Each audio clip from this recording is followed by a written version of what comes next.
Okay, we're recording this video literally right after the other one. And this topic this time is about, I guess, your environment. You know, kind of building off the previous one where your siblings really shape who you are. I think another thing is you should really choose your friends wisely, right? That's also part of your environment. And I feel like this kind of all started when I was like at the gym, and it was kind of crazy. Like I'm Muslim personally, and if you guys don't know, there's like a holy month of Ramadan, and you guys have to fast for 30 days, right? That's kind of like the whole point. It's to kind of like show your devotion to God, and also like keep in mind and remember the people who are less fortunate and can't even have food on their plate. You know, that's something a lot of people aren't thankful for, but you got to remember food isn't always a granted. It's not a given. It's something you got to appreciate. It's like the small things in life that you got to appreciate. And essentially, I was at the gym, I was just working out, and I didn't have my headphones on. And I overheard these two people talking, and it was essentially along the lines of, are you fasting? Tomorrow, the next day was going to be Eid, so the end of Ramadan, basically. And it was the last day of Ramadan, and these two guys were talking, and it was like, are you fasting? Are you fasting today? And the other guy's like, yeah. And they started clowning on him. They started clowning on him for practicing his religion. And essentially it was because, you don't have to fast the next day. It kind of doesn't make any sense. Why? Like, if you already, I don't know if the guy fasted the entire Ramadan, but why would you laugh at someone for trying to better themselves? It's kind of crazy to see. And I think that kind of just had me wondering, like, I'm so fortunate to have the friends that I currently have. I literally, like, I think I'm very selective with the friends that I choose. You know, I'm not the type of person who parties. I don't drink, I don't smoke, and I find these same qualities in my friends, right? And I feel like a lot of my behaviors, even though I was talking about how my siblings also shaped me, much of my behaviors and discipline and like trust came from my friends. I mean, I don't want to jinx it, but I'm so fortunate. I literally have a friend from kindergarten. I was 5 years old at the time. And literally the whole way we became friends. I mean, I don't know if I'll tell him about this channel. I don't want to tell anyone about the channel. It's just, if you come across it, you come across it. And the way we literally became friends was literally making a snake out of Play-Doh. And I made it, and he wanted to make one too. I was like, I'll help you. It just kept breaking. And then afterwards we were like, it was so cringy. We were like, you want to be friends? And that was how I made my first friend. And to this day, I still have contact with him. He moved to Tennessee, he moved to Florida, and I still talk with him. That is my day one. That's my brother, right? He's literally my brother.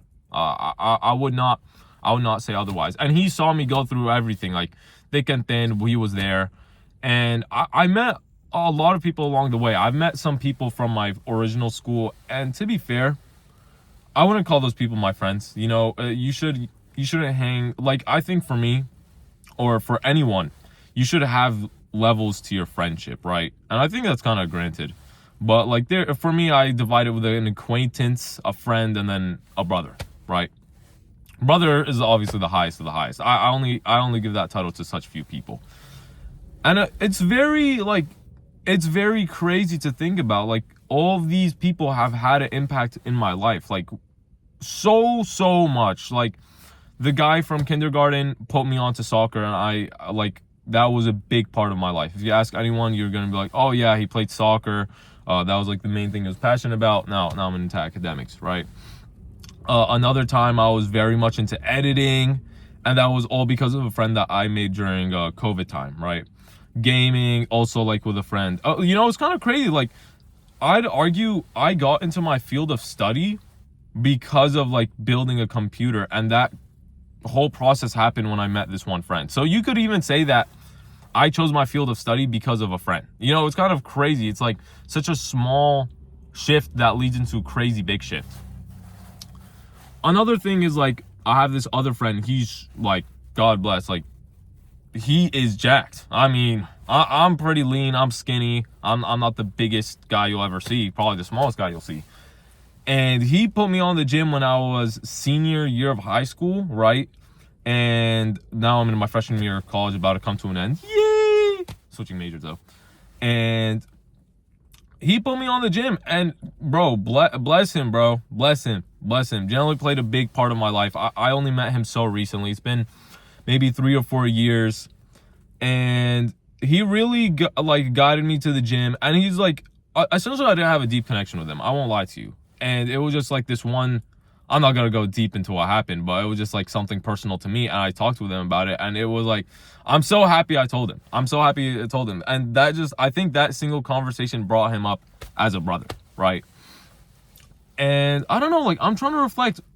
There's other people that I've had in my life, and it just, you can't call them a brother. You know, you could call them a friend, maybe you call them an acquaintance. And the whole reason why is like, you could feel the chemistry, you know? And some people, like, maybe they have these traits that I don't like. I feel like, not in a boastful way, but I think this past few months, I've had the most growth I've ever had as a person. Like, genuinely from the bottom of my heart, I genuinely believe that. I used to be some snobby loser kid. I mean, I hate my past, honestly. God, don't want to bring that back. Don't want to bring that version back. And it's kind of sad to see, because a lot of these people that I call friends kind of have these old traits that I used to carry myself, and I don't really address it. And I think that's the reason why I can't bring these people closer, because I don't want to bring that version of myself back, if that makes sense.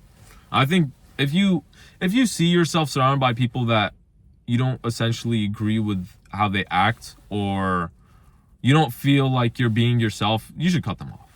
Like, or not cut them off, but like kind of find a better social circle is the best way to put it. If you can't be yourself, and if you can't be true to yourself, that's a problem. That is generally a problem. You need to have friends that like motivate you to be yourself, you know, where you could be yourself without any fear of judgment. You know what I mean? And that doesn't mean like, hey, you got to do like all the messed up shit you do, you're going to start doing it in front of them. That is definitely not what you want to do. But you want to bring good qualities with you and find friends with good qualities, you know? I think that's something very, very important. What else? I used to also have this one friend in my social circle that I didn't agree with a lot of his behavior, I'd say. And it was kind of sad to see, like, one thing that I will say about being selective with your friends, this was probably the biggest mistake. I saw how they behaved like the second time I hung out with them. I've knew this person since elementary school, but I hung out with them during high school. And their behaviors really did not align with who I am, right? Every time we hang out, I'd come back like, I'm just tired of this guy, right? And I tried, because we were in this like a friend circle, friend group. It was 4 guys, right? And every time we'd come back, we just like, this guy doesn't relate to us. Okay, this guy doesn't relate to us. He has a lot of problems. And I took it upon myself to try saving this guy, essentially. Try getting him out of this hole that he dug for himself. And every time I genuinely tried, I saw nothing. I saw nothing in return, right? And I think I keep jumping from back and forth, but I think what I'm trying to say is, when you're choosing your friends, don't, like, you could help people, right? You could definitely help people. You could help your friends, and you shouldn't expect anything in return. I think that's part of being a true friend. You should help people without expecting something in return. And I don't know, this person just deferred, and like, it got to the point where like, we're friends with this guy for maybe 2 years. I was pushing the friend group to cut him off. You could say what you want, like, oh, this is an L-man type of thing, but generally it was pretty bad, right? I didn't agree with any of the ways he acted. He made some comments that about, you know, we'll leave that out. He made some comments that I necessarily didn't agree with, and yeah, I just pushed cutting him off, and now he's gone. He's doing his own thing. Bless him. Like, hopefully, I wish him all the best. But essentially, don't find people who you could grow with, right? Find people who you could grow with, and you could generally call your friend. You could tell them the deepest thing without worrying about them manipulating you with it, right? You need to, like, I can't emphasize this enough. Be selective with your friends. By all means, don't involve yourself with a group of people you don't agree with. Their actions, their, like, how they think. You shouldn't involve yourself with people like that. Genuinely do not ever do that. Yeah, I don't know. I think that's kind of the closing statement. Shit. If I have anything else, we'll probably make another video. Bye.